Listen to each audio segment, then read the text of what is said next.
Hello students, my name is Sadhav and I welcome you all to my channel once again. Students, आज की इस video में हम लोग डिस्कस करने वाले हैं pair of linear equations in two variables का लेक्चर नंबर 22 एंड आज हम एक्सरसाइज 3.3 क्वेश्चन नंबर 3 के थर्ड पार्ट का डिटेल्ड सॉल्यूशन डिस्कस करेंगे। तो आइए सबसे पहले क्वेश्चन की स्टेटमेंट रीड करते हैं। तो स्टूडेंट्स, यहाँ पर थर्ड पार्ट की स्टेटमेंट में गिवन है The coach of a cricket team buys 7 bats and 6 balls for rupees 3800। एक क्रिकेट टीम के कोच हैं जिन्होंने 7 बैट्स और 6 बॉल्स खरीदी और कितना उनको प्राइस पे करना पड़ा students? 3800 rupees. Later she buys 3 bats and 5 balls for rupees 1750 और बाद में उन्होंने 3 बैट्स और 5 बॉल्स और खरीद ली जिनके लिए उनको पे करना पड़ा 1750 amount. Find the cost of each bat and each ball. तो हमें यहाँ पर एक बैट और एक बॉल की कॉस्ट बतानी है। सॉल्यूशन प्रोसीड करने के लिए हम एक बैट की कॉस्ट को x सपोज कर लेंगे और एक बॉल की कॉस्ट को y सपोज कर लेंगे, जो कि हमें फाइनली इवैल्यूएट भी करना है, निकालना भी है। तो आइए स्टार्ट करते हैं। तो स्टूडेंट्स, यहाँ पर मैंने लिखा let cost of 1 bat is equal to rupees x and let cost of 1 ball is equal to rupees y। अब अकॉर्डिंग टू क्वेश्चन स्टूडेंट्स हमें क्या दो कंडीशंस गिवन है। पहला, हमें बोला गया है कि 7 बैट्स, अगर एक बैट की कॉस्ट x है तो 7 बैट्स की कॉस्ट आ जाएगी 7 इंटू x, और अगर एक बॉल की कॉस्ट y है तो 6 बॉल्स की कॉस्ट कितनी आ जाएगी? 6 इंटू y। तो यहाँ पर 7x प्लस 6y, जब इस टोटल कॉस्ट को हम ऐड करेंगे तो हमारे पास कितनी आनी चाहिए अकॉर्डिंग टू क्वेश्चन? 3800। तो ये स्टूडेंट्स हमारी फर्स्ट इक्वेशन बन गई। सिमिलरली हमें ये भी बोला गया कि 3 बैट्स और 5 बॉल्स, तो अगर एक बैट की कॉस्ट x है तो 3 बैट्स की कॉस्ट आ जाएगी 3x, एक बॉल की कॉस्ट y, तो 5 बॉल्स की कॉस्ट आ जाएगी 5 इंटू y, और इन दोनों कॉस्ट को जब हम सम करेंगे, ऐड करेंगे, तो अकॉर्डिंग टू क्वेश्चन वो आना चाहिए 1750। तो स्टूडेंट्स, हमने क्वेश्चन में गिवन दोनों कंडीशंस का यूज करके दो इक्वेशंस यहां पर फॉर्म कर लिए हैं। अब हम सब्स्टिट्यूशन मेथड का यूज करके इन दोनों इक्वेशंस को सॉल्व करेंगे और x और y को इवैल्यूएट करेंगे। तो आइए। तो स्टूडेंट्स, यहां पर अगर मैं सेकेंड इक्वेशन में से x की वैल्यू निकालूं इन टर्म्स ऑफ y और उसको मैं फर्स्ट इक्वेशन में सब्स्टिट्यूट कर दूं, तो आप ये देख पाओगे कि सारी की सारी जो इक्वेशन है वो y में कन्वर्ट हो जाएगी एंड हमारे पास y की वैल्यू इजीली आ जाएगी। तो यहाँ पर स्टूडेंट्स मैंने x की वैल्यू निकाली सेकेंड इक्वेशन से, तो मैंने लिखा फ्रॉम सेकेंड इक्वेशन x की वैल्यू कितनी आ जाएगी स्टूडेंट्स? जिसकी वैल्यू आपको निकालनी है उसको एक साइड पे रखकर बाकी सारी टर्म्स को दूसरी साइड पर शिफ्ट कर देना है। तो यहाँ पर सबसे पहले तो 1750 लिखा हुआ है और यहाँ पर इस 5y को मैंने दूसरी साइड पर जब शिफ्ट करा तो ये बन गया माइनस का 5y, और x के साथ क्योंकि 3 मल्टीप्लीकेशन में था तो 3 को मैंने क्रॉस मल्टीप्लाई करा तो वो इस पूरी टर्म के नीचे डिवाइड में आ गया। तो यहाँ पर x की वैल्यू आ गई 1750 माइनस 5y अपॉन 3। अब स्टूडेंट्स, इसको यहाँ पर मैंने सपोज कर लिया थर्ड इक्वेशन।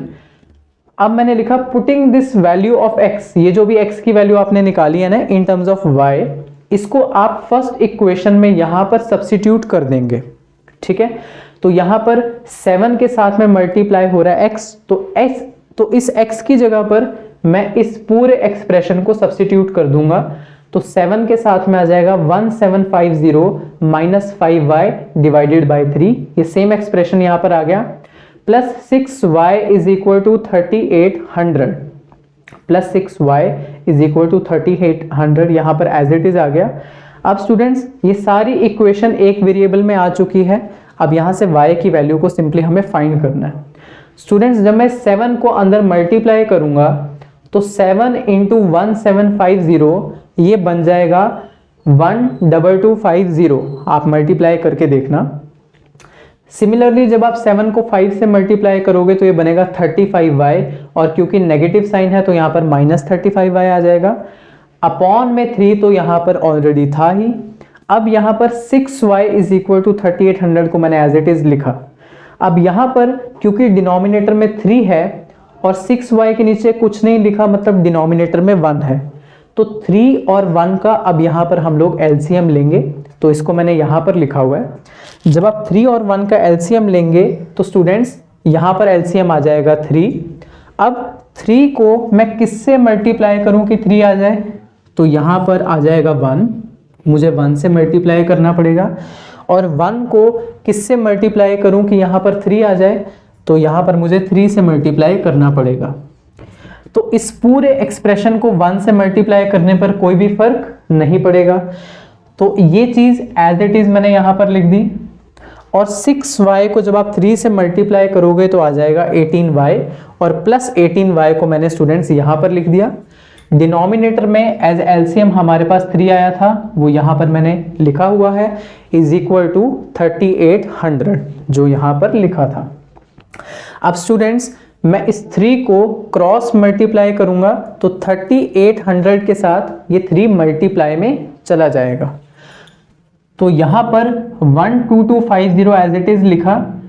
अब माइनस 35y प्लस 18y ये बन जाएगा माइनस 17y, और 3800 को जब आप 3 से मल्टीप्लाई करोगे तो आ जाएगा 11400। स्टूडेंट्स यहाँ पर माइनस 17y की वैल्यू निकाल लेते हैं, तो क्योंकि आपको इसकी वैल्यू निकालनी है तो बाकी सारी टर्म्स को हम दूसरी तरफ शिफ्ट कर देंगे। तो 11400 में से ये वाली टर्म माइनस हो जाएगी उधर जाने पर, तो ये बन जाएगी माइनस 12250। अब जब मैं इन दोनों को आपस में सब्ट्रैक्ट करूंगा तो मेरे पास यहाँ पर आ जाएगा माइनस 850। ठीक है, अब स्टूडेंट्स माइनस 17y की वैल्यू आप यहाँ पर देख पा रहे हो कि माइनस 850 आ चुकी है। तो यहाँ पर y की वैल्यू कितनी आ जाएगी, इस माइनस 17 को मैं नीचे क्रॉस मल्टीप्लाई करूंगा तो ये माइनस 850 के साथ में डिवीजन में चला जाएगा। तो y की वैल्यू आ गई minus 850 upon minus 17।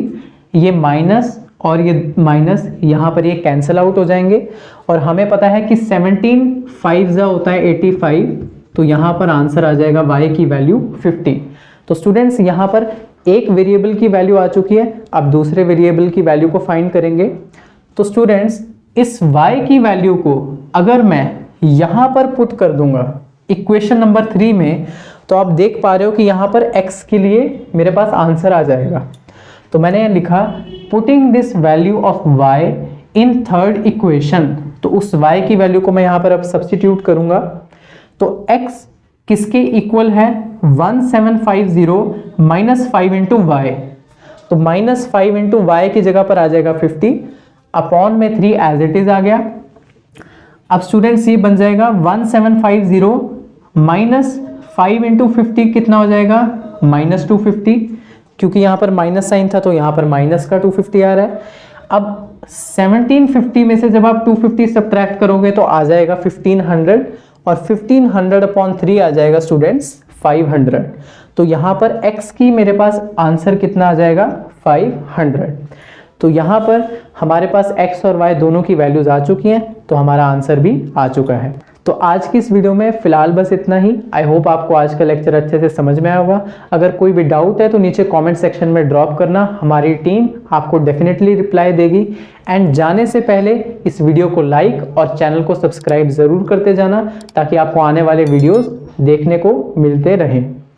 And students, आप लोग मेहनत करते रहिए, हमारी टीम आप लोगों के लिए इस तरह के बहुत ही अमेजिंग और इम्पॉर्टेंट लेक्चर्स लेकर आते रहेंगे। Thank you so much.